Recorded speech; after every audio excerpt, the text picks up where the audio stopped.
Hey, good morning, everyone. Join us. We're going to kick off live just in about 30 seconds.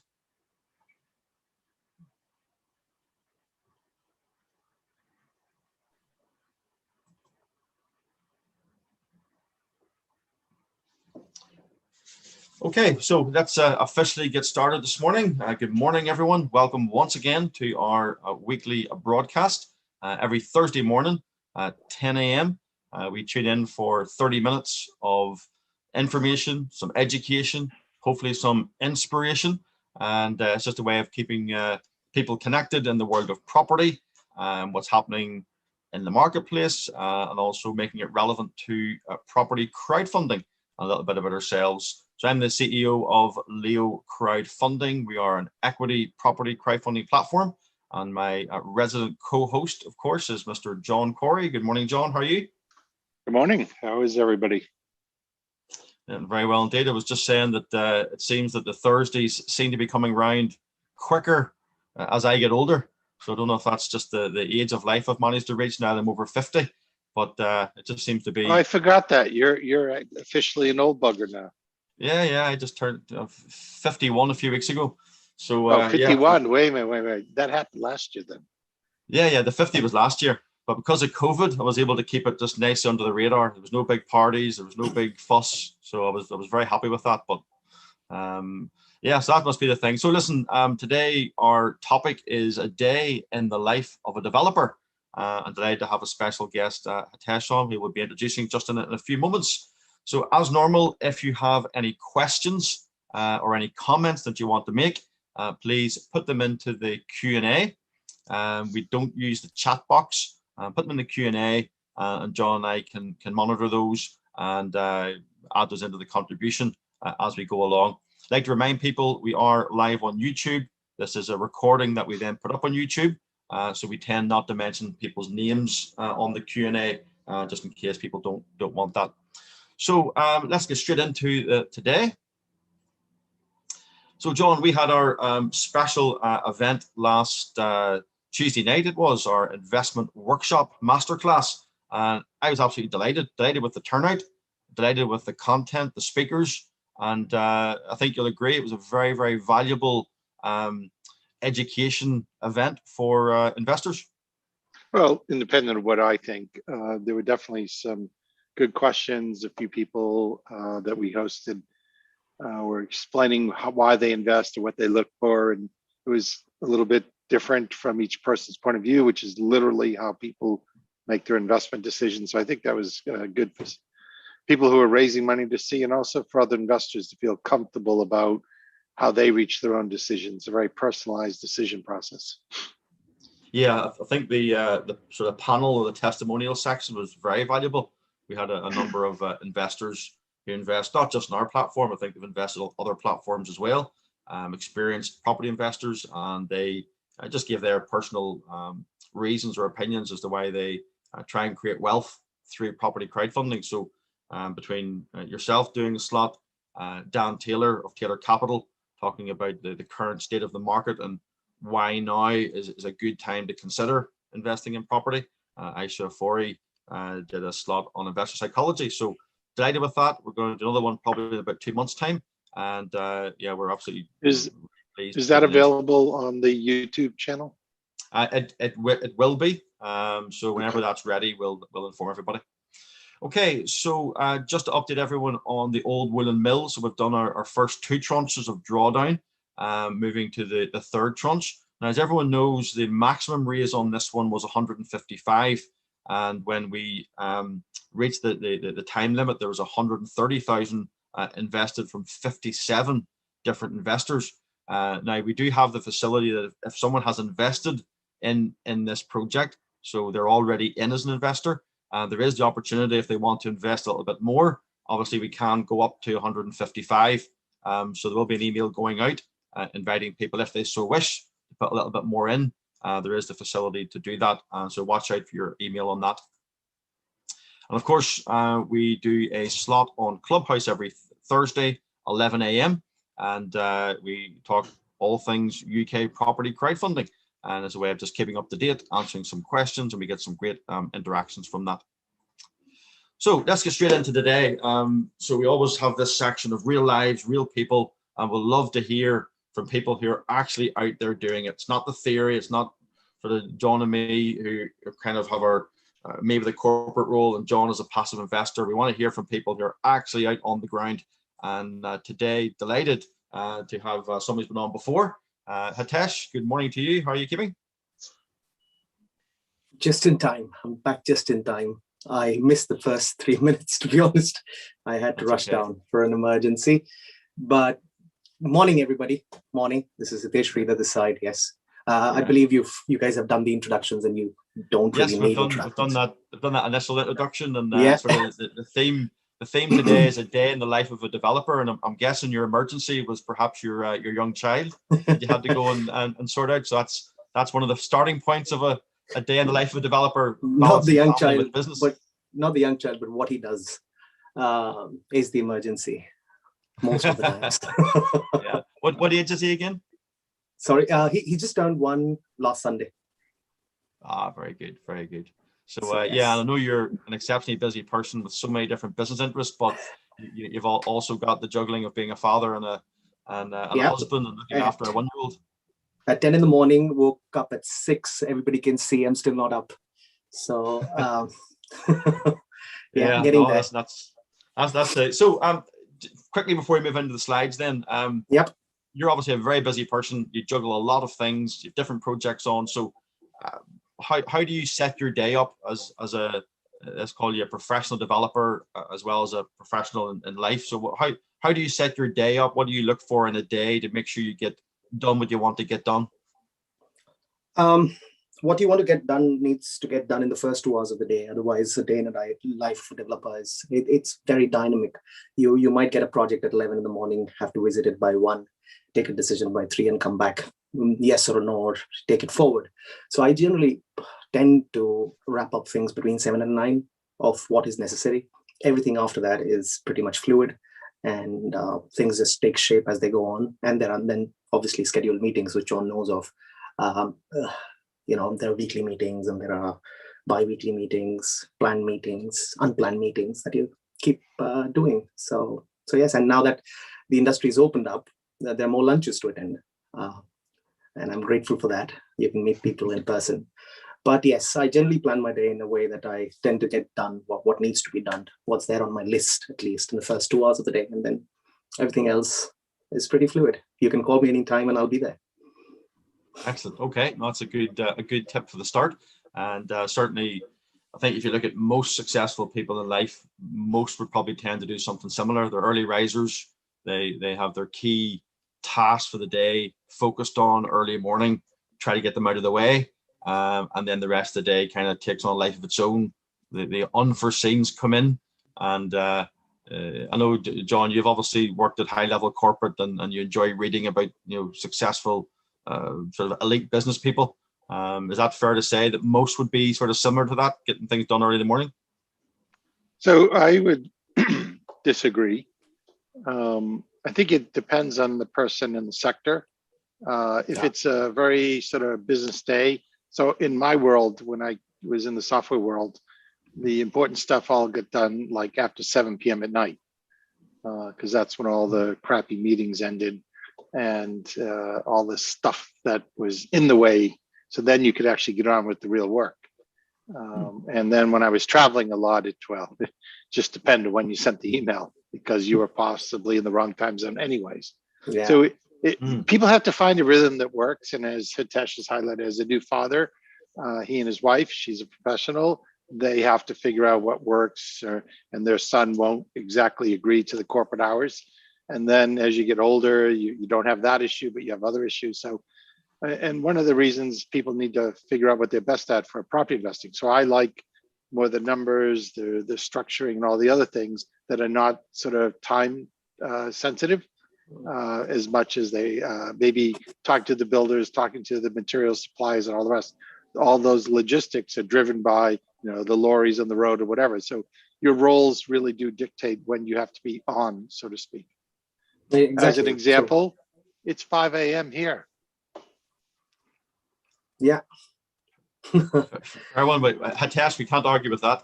No, we can't argue with that. And now John rightly mentioned so that it really depends upon the kind of work that you do, the nature of work. And because we're in the development side of it, and I do take interest in getting into the contracting side as well, in terms of project managing our projects, it is very dynamic. So I'm prepared for a call, for a firefighting issue, for a risk assessment at any point of the day from any of our projects. And unless or until you're hands-on with your own project, I don't think so that will be the right mantra for a successful developer. You really need to be on top of the game, supporting your contractor on site rather than just keep, at wit's end with him. So just be on your toes and be ready for a call. Something snapped, something fell, something burnt. Yeah, no, absolutely. You have to be ready for all of that.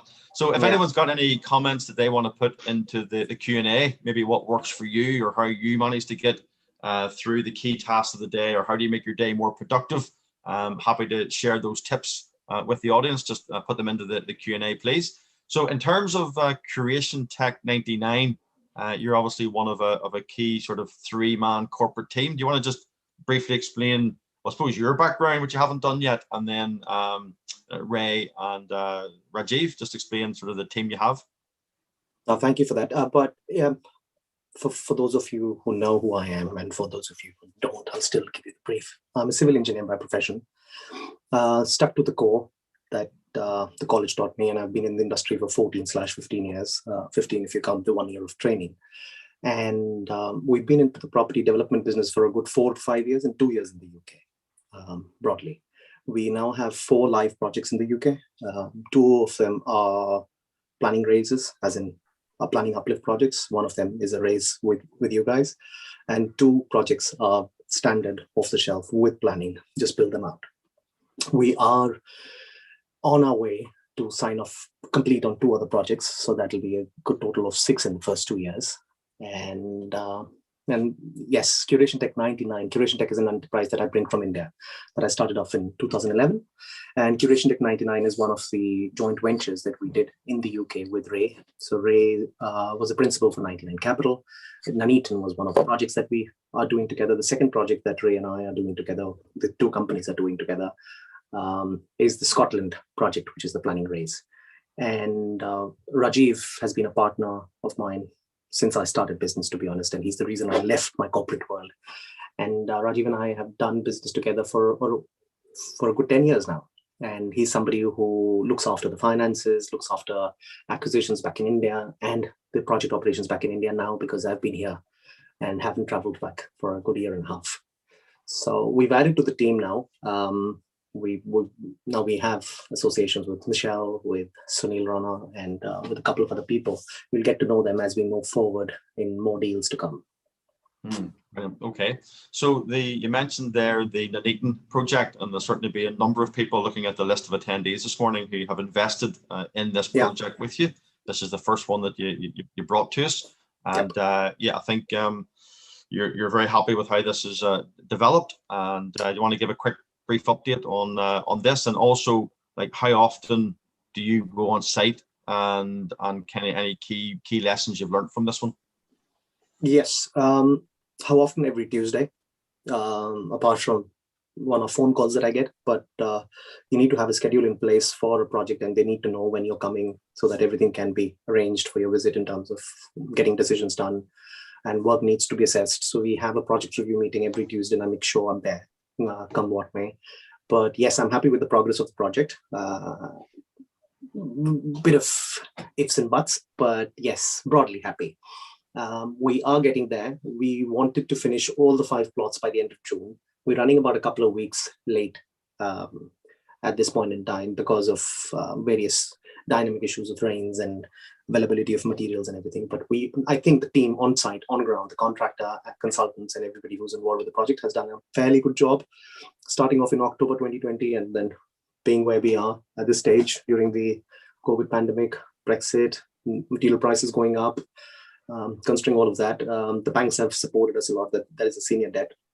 The raise helped us a lot. The contractor on ground has been of support, at least for 4 days out of the 7 days a week, which is a lot. And no complaints there. And hopefully we will be delivering a good project for our first set of 44 investors who invested kindly so in our first project. We've started sales 1st of May 2021 actively. The scaffolding for the first 2 plots should be off by the end of this month. So we should have walk-ins and viewings starting June. So hopefully a few good sales by September. Yeah. So when you said you're a couple of weeks behind where you wanted to be, I think it's fair to say that was your like internal schedule, but you're still on track given that was the baseline. Yes, the baseline schedule when we started timeline off. given to the investors. You're still very much within the timeline. You're not behind in terms of the published timeline. No, not behind the published timeline, but the base. So the published timeline obviously has certain bit of leniency in it, slag in it. But the baseline that we had signed off with the contractor in the JCT, there's a 2 weeks delay, but no fault of the contractors per se. A few misses here and there, but broadly it's just because of dynamic reasons which are under the control of no one. The roofing has been on site since the 15th of April. They've done plot 1, but last 6 weeks on site in Nuneaton have been rains every day, whether it's 2 hours or 4 hours, and it's been windy. So it's just a tough one there. So the joys of property development in the UK. So we're talking about windy and rainy. I guess when you go north towards Scotland, similar to Northern Ireland, there's maybe a little bit more wind and rain than there perhaps is in the Nuneaton or the south of England. Yeah. No offense to my Scottish friends, of course, because we're the same in Northern Ireland. Plenty of rain. But your next project is which we just are now gone view deal yesterday. We had a project webinar last night. This is up in Scotland.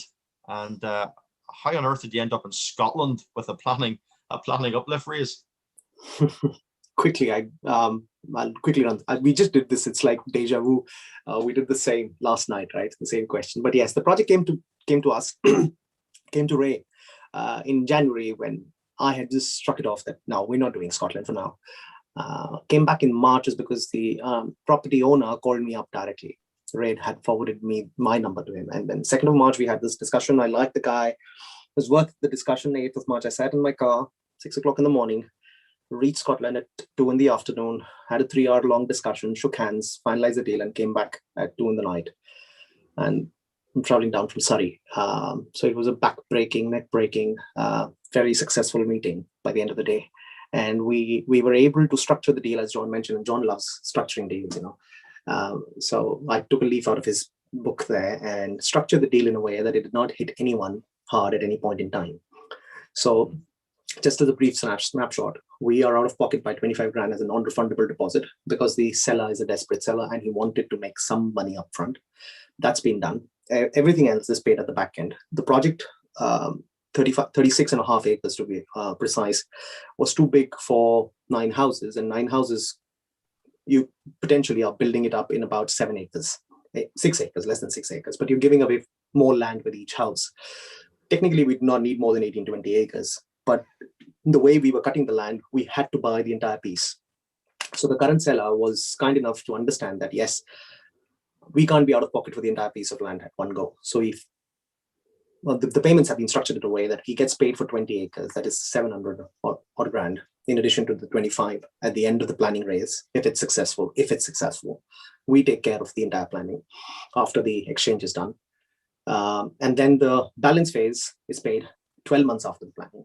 So we have time to recover. That's probably a little bit detailed for this one, so that you'll obviously go into that. So, we do the next project webinar. We'll get into that, but high level, you're looking to get planning for up to 9 houses. It's obviously a planning uplift project, and we're going to sort of discuss sort of 3 things here, and John can interject, particularly on the last one, because I know it's a subject that he likes. But what brought you sort of back to us in terms of raising funds? So we're looking to raise 145k for you to pay for the planning as part of the project. So what was it that brought you back to crowdfunding? Why are you interested in doing these type of deals on a platform?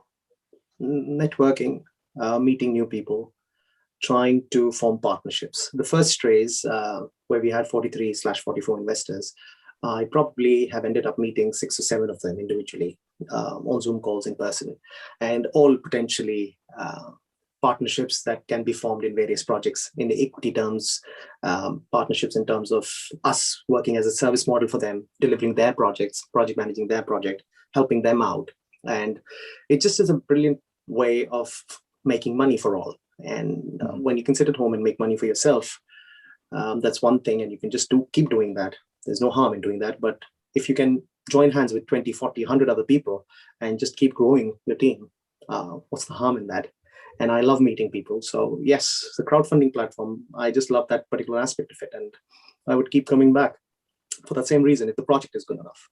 If the project is risky and is not good enough, I'd still do it individually rather than sabotaging the brand name. Because this goes out to a lot of people, and one bad project can set you back a few years. So no, that's a really good point. I know, John, that obviously you like the crowdfunding concept because as a passive investor, it allows you to obviously look at different deals and decide which ones that you may wish to invest in. So that's really the benefit that this project that Tess is talking about. It's a real good example of why crowdfunding can work for a developer. It is. I mean, from a passive investor point of view, I can diversify across regions, I can diversify across property types, and I can diversify across actual developers or whoever's got the lead on the project. And I do like planning. And one of the secrets to planning is you have to assume some of the planning applications are gonna have an ugly death, or things are gonna go wrong, or they're not gonna happen in the timeframes you expected. So you want to diversify across multiple planning opportunities and don't concentrate in one local council or one party or one planning consultant. So for me, I am biased towards this project. I work with Hitesh on some of the background activities, but Scotland, I'm a fan of. I like planning. I might needle him a bit about the rate of return on this one, but I'm into the taking a look, maybe splashing a bit of cash. Okay, so in sort of one sentence, put you in the spot, Hitesh, a bit, in sort of one sentence, it can be a long sentence, but one sentence, what drew you to this particular project? What was it about, like, this farmstead and all of Scotland? What was it about this one? Location.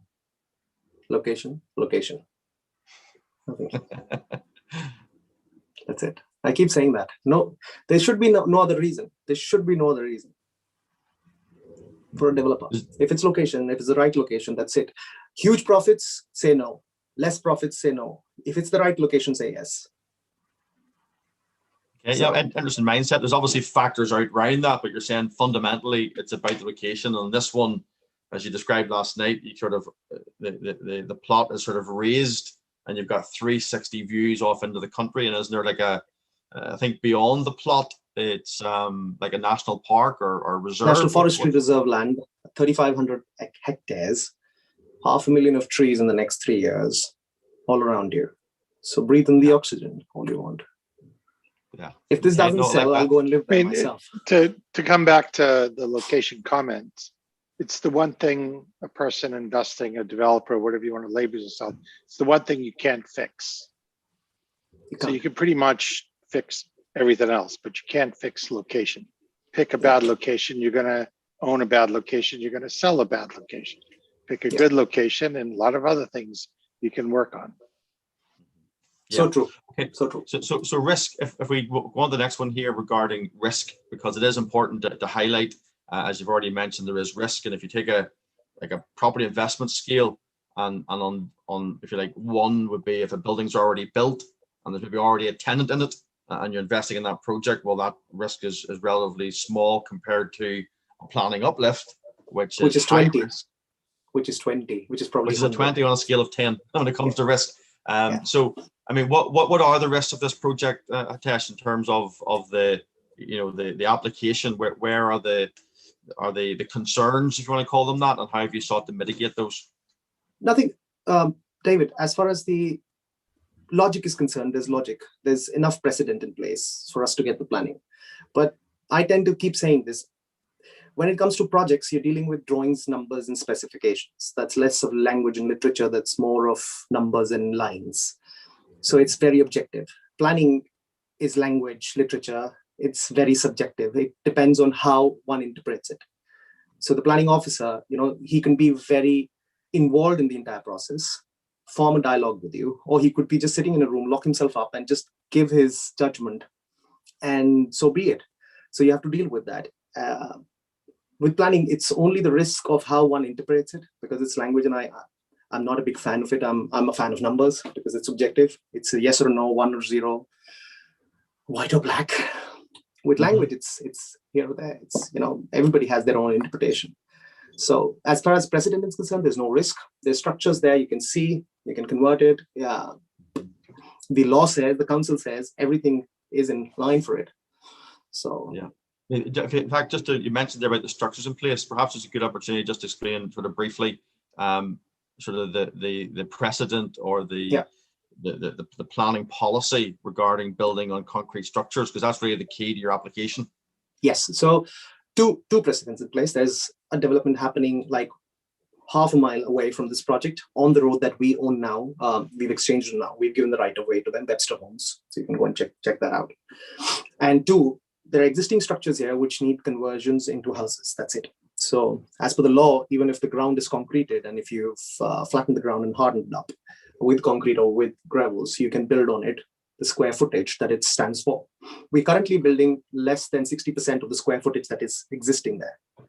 So we're trying to utilize as little as possible in terms of square footage. So we are concentrating on the square footage, not the number of dwellings, to be honest. That's how the architect and the planning consultant are probably approaching the planning deal for now with the council. That we have, let's say, 20,000 square feet built there. We're going only for 13,000 square feet. So if anything else, we're reducing the footprint and we are increasing the green area, circulation area, and widening up the road and whatever. So yes, we can get into details of it, but it's very much visible. So I was just saying the house. Just to highlight this point, because someone's asked a question regarding the national park. Has that the potential to be a problem down the line? I.e., may there be additional unexpected environmental impact reports required if this is an area, that is designated for sort of tree conservation? Yeah, so none that I know of. The tree conservation also, if you see through a few images, you'll get to know in the offer pack as well why this land was left by the National Forestry Reserve. And there are 2 landlords. The current landlord that's selling us, there's one more landlord who has about 180 odd acres, and it is in his land that Webster Homes is being built. So all of that land is private land and could not be acquired by National Forestry Reserve. They've taken a road outside the plot boundaries, basically. We have precedent because there has been a planning application which was approved in 2016-17, I think, 15-16 or 16-17, and it was then not actioned upon. So that was for 6 houses, and this is for we're going in with 9 with a lesser square footage. And so we don't see that as a inhibitor or a concern at this point in time. And the planning consultant, the highways, and everybody have not pointed that out. Okay, so just to let people know where it is, and obviously they can see this in the offer document, but you're about sort of 35 minutes from Edinburgh. You're about 20 minutes from Stirling. Sort of just north of both Edinburgh and Stirling is a village of Dollar, and obviously the property is just near there. So if I just talk about the finances just quickly, obviously we encourage people to go to the offer document and you'll see all the information, but Hitesh is offering a projected 40% return on investment. Now that is for the project, that's not per annum. If the project takes 6 months, which is what the expectation is, then it's a 40% return. If it gets delayed and it takes 9 months or 12 months, then it's 40% return. So that, just to be really clear on that, minimum investment is £100. So the maximum raise is 145,000, and obviously shares will be issued as normal, C-class shares issued, and effectively the ROI is then expressed as a percentage of forecasted profits, and that's broken down very well. Hitesh mentioned he's a numbers man. I think of all the people I know, John's obviously certainly got a real sort of ability with numbers, but Hitesh, when it comes to spreadsheets, I've never seen a man build a spreadsheet as fast. And certainly all the details about the profits and the forecasts and a sale of land after the planning, but before the build, and the sale of land after the build, and the GDVs are all there in the document. You're able to read through and get all the information that you want. So let me just steer people then to the landing page. If you go to the platform, then you can click on the thumbnail, and then from there you can obviously look at the information, go to our closed forum, ask Hitesh questions. You can tell he loves getting questions. So ask any question you want. Hitesh and the team will answer those, and you can access it from there. Now, remember, on that landing page is this register your interest. And this is important because we're currently view deal, so you can't actually make a live investment. So you can leave an email address and an amount that you may be interested in investing after you've done your due diligence. And that certainly aids us as we set a date for going live, which will probably be next Thursday. But we only really got this out as view deal yesterday. So not too many people have actually had the opportunity to review the information yet. So if you are interested in this, then register your interest by leaving an email and an amount that you'd be interested in investing, please. So Clubhouse, of course, we are there on Clubhouse again at 11 o'clock. But I'll just finish up actually with going back to a nice photograph, say, of the plot like there. And Hitesh, any last minute sort of summaries about this project and how you see it going over the next couple of months? We've started the process. We have the architect appointed, and just wanting everybody to go through the offer document really nicely, see through the risks in the fine. There's no risk in the fine print. They're all in bolds. That's what Sharon does. That's what FCA and LEOcrowd does. So just read the document, and any questions, please do come back. More than happy to get the questions answered, either myself or I'll relay it back to the team, to be honest. Brilliant. Fantastic. So, John, there is a question. Yeah, I was going to let you, if you take that question, John, because you'd be so good. they're talking about tail risk, and let me rephrase it slightly. So if planning is not approved, then the investors likely losing their money.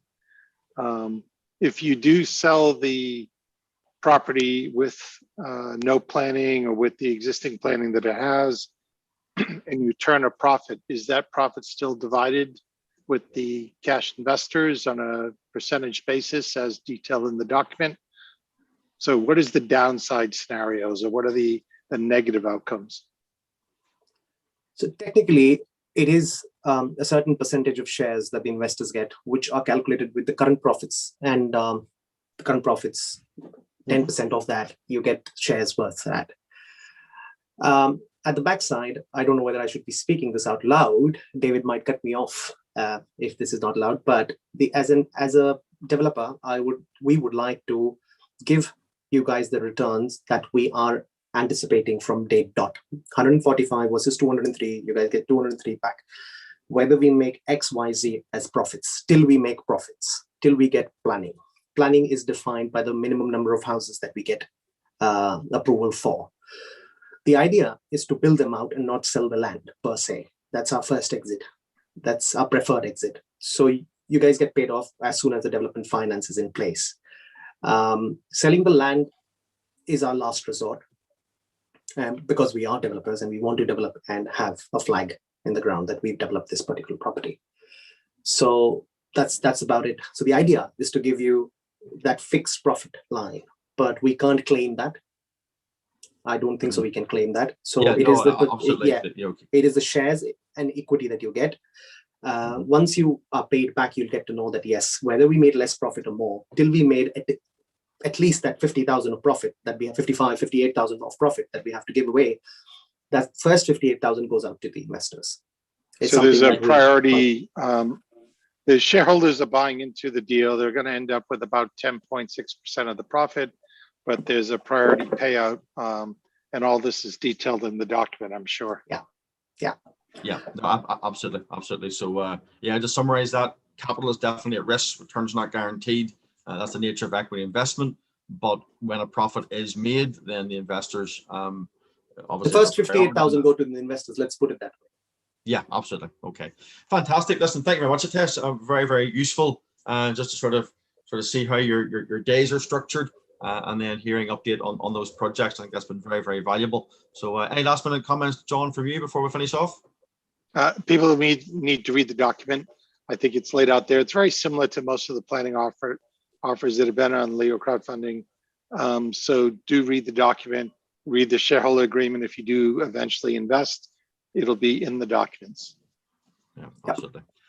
Okay, listen, thanks very much everyone for joining us. Hope you have a great rest of Thursday and into Friday and a good weekend.